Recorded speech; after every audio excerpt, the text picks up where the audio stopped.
In this video, we are making Crixa Poppyseed Rugelach. These are the ingredients for our poppy seed filling. We have our ground poppy seeds here, ½ pound or 2 cups. We have 3/4 cup of sugar, 1/4 cup of honey, and we have our vanilla. So just a little discussion about poppy seeds. You can see here, these are pretty blue, dark blue, and they make a ground poppy seed that looks like this. I like something with a little bit of grit to it. Sometimes I've ground it too fine, and quite frankly, it's been no problem. It's going to be up to your taste and also how fine you can get it with the grinder you end up using. Poppy seeds won't always be this dark. Sometimes they're a much paler, light blue. Those are fine too. Okay, here we have 1 cup of water that I've brought to a boil, and I'm just going to add our sugar and stir it in until it dissolves. In some ways, this is a ridiculously big pot, but the more you work with poppy seeds, the more you'll understand how ornery they can be. And depending on the weather, they'll want to share themselves all over your kitchen due to static electricity. And I have found that a bigger pot suits the purpose well of controlling them. All right, so that's stirred in. All right, so our sugar solution is back to a boil, and now we're going to add the poppy seeds. And I add it all at once. And stir them in. And here I'm looking to see that there's enough water to really get the poppy seeds wet. See how it looks like a paste? And already it's tightening to the point where I can drag a path that holds its shape, and it mounds. Okay? And that's it. And stir in the honey. This is 1/4 cup of amber honey.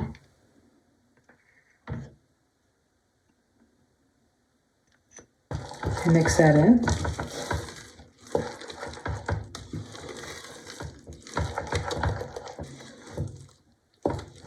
And then normally I would let this cool for a few minutes. And here's going to be our 3/4 teaspoon of vanilla. And we'll stir that.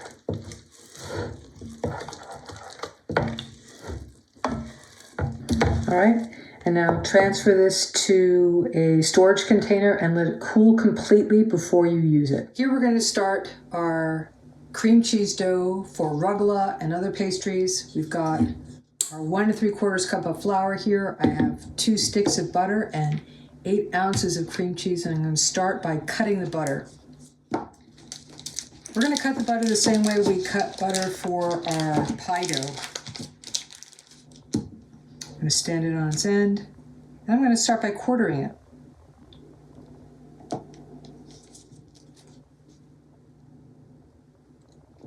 And then I'm going to aim for cubes. So usually 5 pieces. I do want them to be roughly the same size. They don't have to be perfect. It means we're going to have a nice even dough. Okay, I'll do the second cube same way.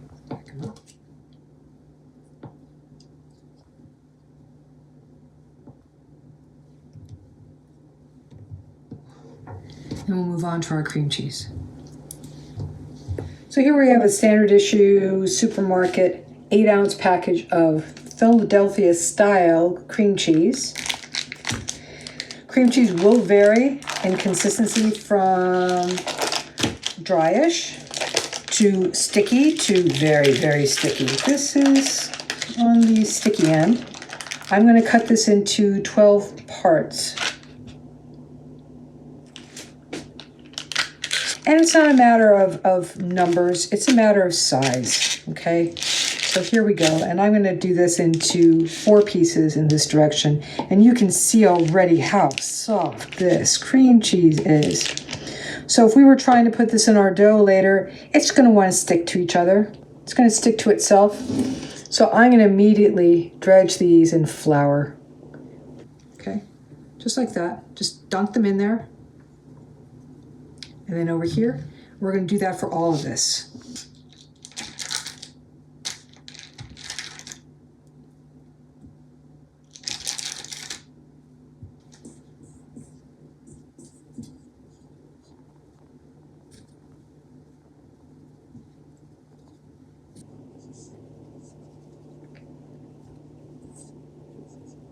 Okay, I think we've got that all. Yep. Now, I'm going to wash my hands before we continue with mixing our dough. So here we have that butter and the cream cheese that we just cut up. And of course we dredged, look at this. We dredged our cream cheese so it's not all glomming together. I'm going to put all of our butter in here with our flour on the mixer, set with a paddle attachment. I'm going to be mixing on low speed the entire time.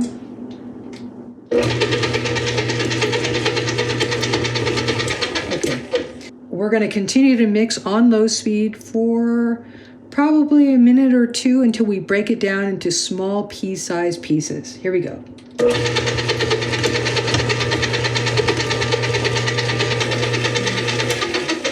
So let's just take a look and see how it's going. It's been about a minute.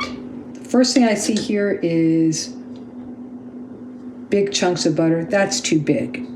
The second is a compression test. When I do that, it will start to clump together, but you see how it just breaks apart? We need to let this mix in a little longer. Okay, let's take a look. First thing I'm seeing here is our biggest chunks of butter are a little smaller. They're about half the size they were before. That's good. But now I wanted to do a compression test, and that's going to give us more information. I'm just going to take a handful of flour and butter here and squeeze. Now look at that. That's holding together nicely. So that's a good sign. I'm going to rake my fingers through here for any big chunks of butter. Really big. I don't want this to be completely rubbed in, but I do not want really large pieces of butter. Okay? And looking like that, we've got some small pea sizes and everything else is nubbly. We're going to add in our cream cheese. And again, because we coated it in flour, they're not sticking to each other. I'm going to distribute this more or less evenly. Get the last of the flour in, and let's mix. I am keeping an eye on here to make sure that the cream cheese doesn't wrap itself around the paddle. Okay, we mix again. We're going to mix until the dough comes together.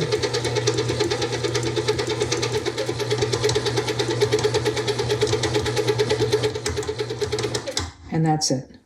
Now we're just going to take this over to our bench, scrape it down, and knead our dough.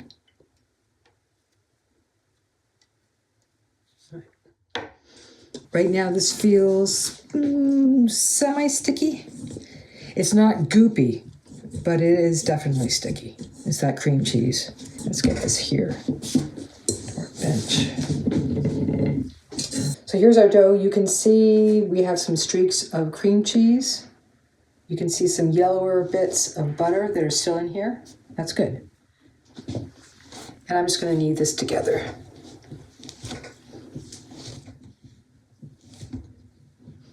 See this? The marbled streakiness? The marbling is what we want. I want to break down any really big streaks of cream cheese. I want to marble that in with our buttery flour mixture. I don't want to make this homogeneous. There are recipes for this type of dough where you do want it to be homogeneous. This is not it. Now, I'm going to weigh this. Just under 1.5. Best I can here. Let's see. Yeah, that's about half. I'm just going to shape this into a square, and we're going to let it rest in the refrigerator for about an hour.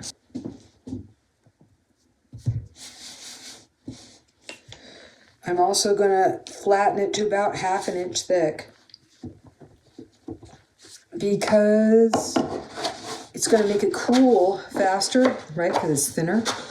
It's going to give us a more consistent temperature throughout the dough rather than being thin at the edges and thicker at the top like here. And because we're going to roll this out into rectangles, so let's start with the shape that we want to end up with and just expand on that. Okay. And really, that's good enough for number one. And I'll do the same thing to the second piece. So here is our piece of dough which has been chilling, and we're gonna roll it out. I want you to use enough flour to keep this from sticking both on top and underneath. Keep it moving, but don't go crazy.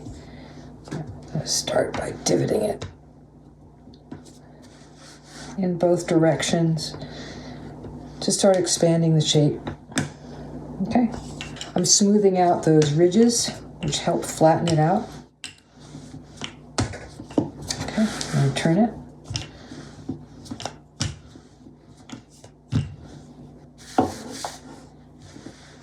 I feel a little sticky here.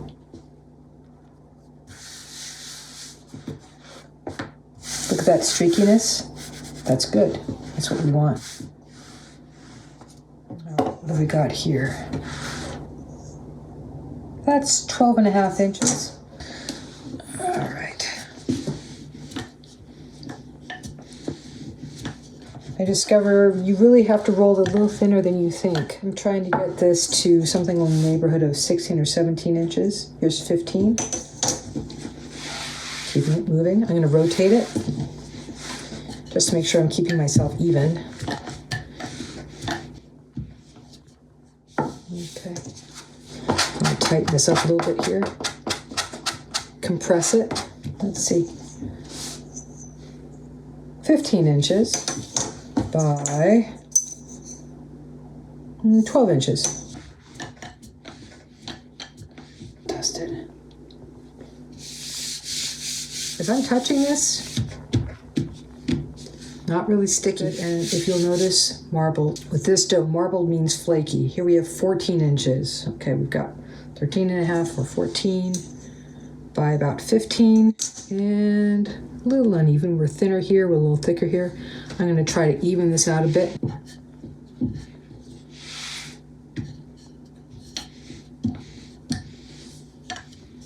And here we have 15 by about 14, and I think that's thin enough, less than 1/8 of an inch. I'm going to put this aside on a baking sheet.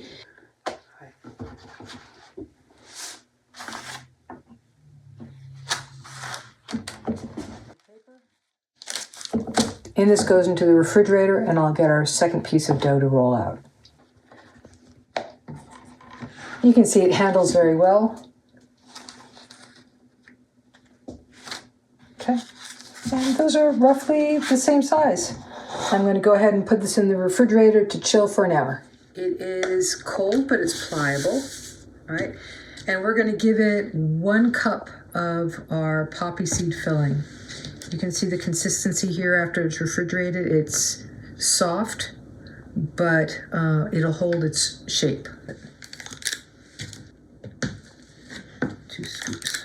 I'm going to just spread it out. I am going to try keeping an eye on the shape of my dough, which is not perfect, and it doesn't have to be. I am going to try to take it all the way to the edge.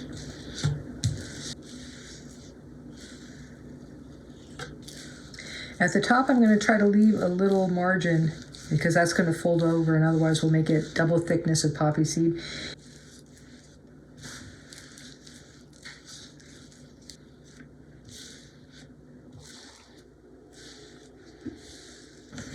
And I'm not actually going to try to make this a tight roll. I like to fold it over about 3/4 of an inch to start. And then I'll start folding over. I want to make it more of an oval rather than an actual round. And then it just goes. What does the bottom look like? It looks like this. I do want that seam on the bottom. The ends, I'm going to tuck in. I'm going to compress them. Because they're uneven, they'll bake unevenly. But if you mash it together like this, just kind of compress it. And I'm going to put this over here on a piece of parchment.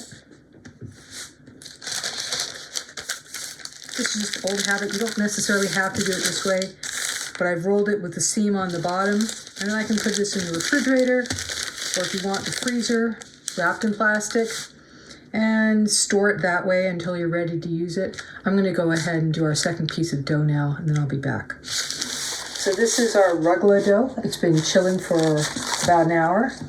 I'm going to take the parchment that we wrapped the dough in and put it on my baking sheet. And I'm going to oil it well. I'm going to start by making a little cut here. I'm going to cut this into 1.5 inch pieces.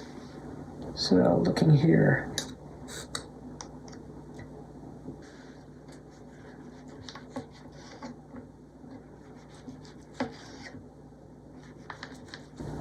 They look like this. And that's pretty good. That's a nice thickness. Look how thin that is. I'm just going to transfer these all over to our baking sheet and we'll get them to the oven.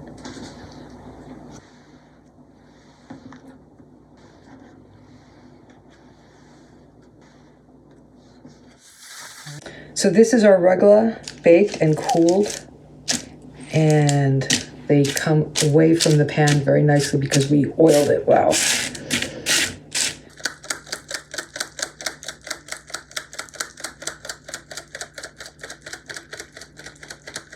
And that's it. That's rugelach.